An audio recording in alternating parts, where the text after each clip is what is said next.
Thank the member and call the member for Macarthur. Thank you very much, Madam Deputy Speaker.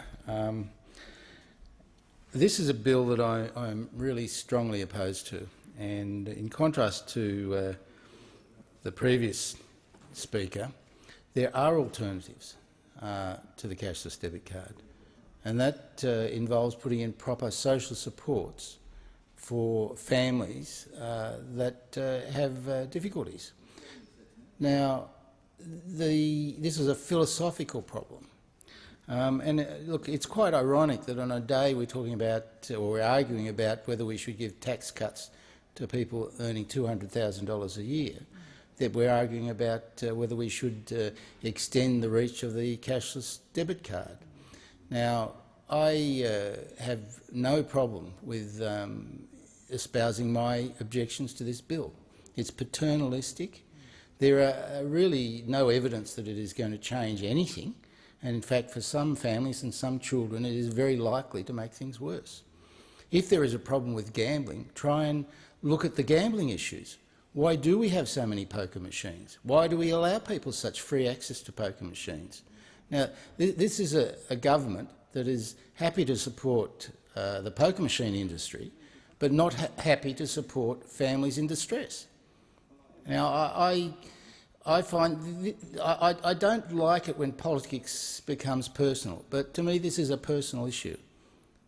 This is a government that is prepared to see the most disadvantaged families in our community be punished for being in the position that they're in and not support them. And this is how I see the cashless debit card. There's no evidence that it works.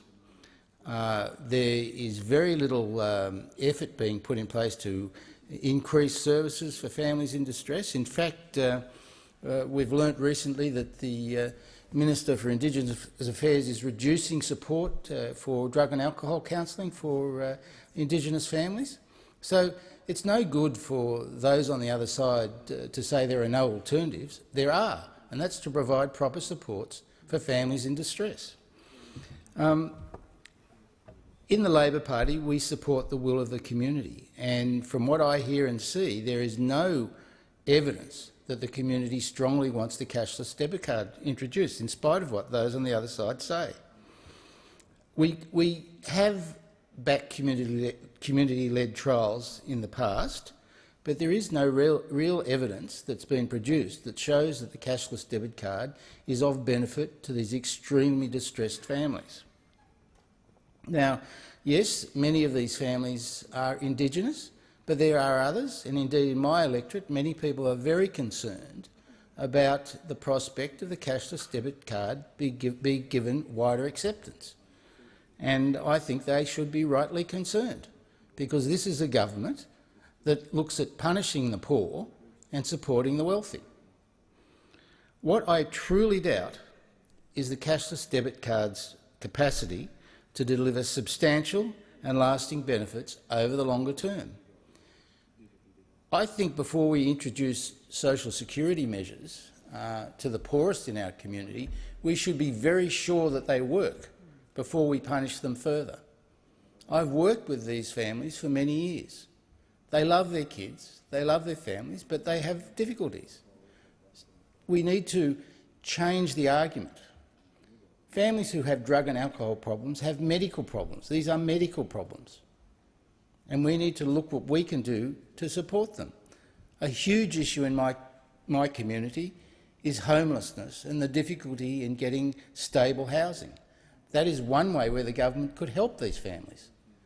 The ability to have a stable place of residence is extremely important for many of these very stressed families, particularly in terms of their children getting a stable education.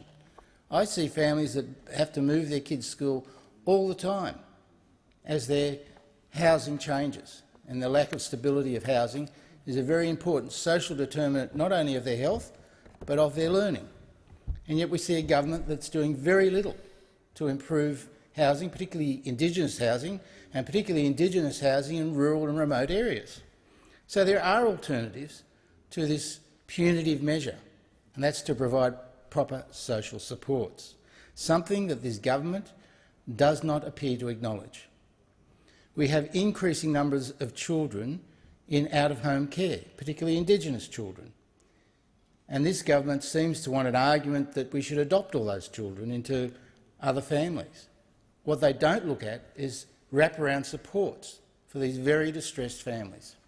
Once again, this is a government that's intent on punishing the poor and supporting the top end of town. The cashless debit card, the way it works is that it can be used for purchases, except for gambling and drugs, alcohol, tobacco, etc. It's run by a company called Inju, and it can be used in any sort of bricks and mortar store that accepts the Visa debit card, unless the store's been blocked, and I believe a few have been. It can also be used online. 80% of an individual's welfare payments are used in the cashless debit card, with the remaining 20% being placed in their ordinary savings account. It is removing these families from the ability to manage their own finances. So rather than putting in place ways that they can be helped to manage their finances, we're restricting how they can use their income, and we're not giving them any training in the ability to manage their own finances. So it's, again, a further punishment without a solution. We've seen the government wanting to roll this out town by town, community by community. Now, I am very concerned, as indeed are many people in my community, that the government will roll this out eventually around the country without any discussion and without any proper debate. What we see lacking in this government is any understanding of entrenched disadvantage, of multi-generational disadvantage. Now, I've worked in my community now for 35 years, so I've seen many generations of disadvantage, and I agree it is a major entrenched problem in a very wealthy country like Australia. What I don't see is any understanding or any proposal from this government to deal with entrenched multi-generational disadvantage. It's all about punishment. It's all about personal responsibility and blaming people for being sick or being disadvantaged. And I think that it really is time, when we are having this debate, as I've mentioned, about giving tax cuts to people earning $200,000 a year, it really is time that we try and look at lifting up those most disadvantaged in our community. And that is occurring in education, in health, in jobs, in housing. We need an overall proposal to try and help people on this multi-generational level. And unless we do that, we are going to continue with this piecemeal punishment, blaming, really them versus us type mentality. And I feel very sad about that, because I've been brought up in a very wealthy country, and there needs to be some acknowledgement that we need to be doing better for those that are most disadvantaged. We know that the vast majority of income support recipients can manage their own finances if they can be taught to do so. And in my own electorate of Macarthur, the St Vincent de Paul Society, amongst many, provides some fantastic financial management programs for the most disadvantaged. In fact, at their centre in Campbelltown, they're able to provide interest-free loans. They're able to teach people how to deal with their finances. They're able to try and show them how to manage their housing and their nutrition for their children in an overall package. And they do that by providing comprehensive supports. And they do it in a blameless way, in a way that doesn't blame people for being disadvantaged. In spite of what the Prime Minister talks about opportunity and reaping the rewards of hard work, things happen to people often through not their own fault, and they end up in disadvantage. We know that we've had increasing numbers of gambling outlets around the country with poker machines, the sports betting companies, the online gambling, and to me that is a huge problem, and we know that it causes problems often in those most disadvantaged. We've recently had the rollout in my electorate of the payday lending now being available through a machine at Minto in one of the very disadvantaged areas of my electorate. Now, what the government should be doing is trying to prevent things like that happening, that will put people at more disadvantage, rather than punishing them by introducing the cashless debit card. It really is not about trying to improve things and to help people. It's by trying to corral people already extremely disadvantaged in a continuing cycle of disadvantage, and something that I feel very sad about. We need to look at more radical ways of helping people.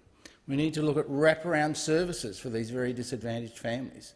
One of my paediatric colleagues who works in a very remote rural area has spoken to me about not removing children from very disadvantaged families, but having areas where these families can go, where they can be given wraparound support, where they can stay with their children and be given help with things like drug and alcohol counselling, help with nutrition, help with their medical problems, and these families often have quite significant chronic medical disorders as well. So that we're looking at more a way of countering this multi-generational disadvantage.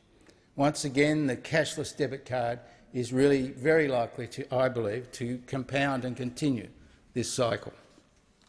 Now, I know that you know, at first sight, it may well be an initial way of seemingly preventing people getting their drugs and their alcohol. In fact, we know that people who have addictions, and don't forget addiction is a medical problem, people who have addictions will get their drugs and alcohol in any way they can. And that may well mean turning to crime, using their cashless debit card to get things and then on-selling them. This really is not an answer, in spite of what those on the other side may think. Now, I would counsel those in the Liberal National Party to really think about what they're doing and think about more comprehensive and more appropriate services for the disadvantaged, rather than continuing to blame them. We really, I think, have had enough of blaming the poor and had enough of trying to corralling those with social disadvantage in a continuing cycle of poverty and a continuing cycle of dependency, and we need to look at more comprehensive ways of getting them out of that. I see the cashless debit card as being part of this, and I am strongly opposed to it. I would encourage members opposite to come into the most disadvantaged areas of their communities and ask them what they think they need. Because I think this paternalistic attitude of imposition from above and then not providing support services is becoming a characteristic of this government.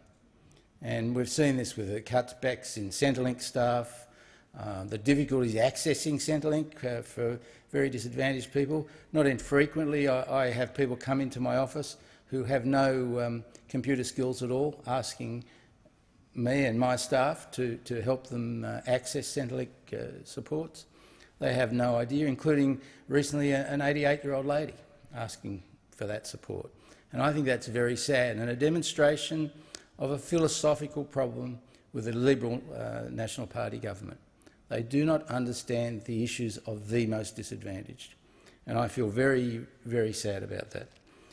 Now, there has been a lot of research work undertaken by those who've had a lifetime in the field of social supports, and there are, we know, social determinants of a whole range of things, including health and education. And I would encourage those on the other side to have a look at the social determinants of these things and see what they can do to break the cycle. The continued extension of the cashless debit card is really avoiding looking at the problem and looking for solutions. Time has Thank you. expired. I thank the member and call the member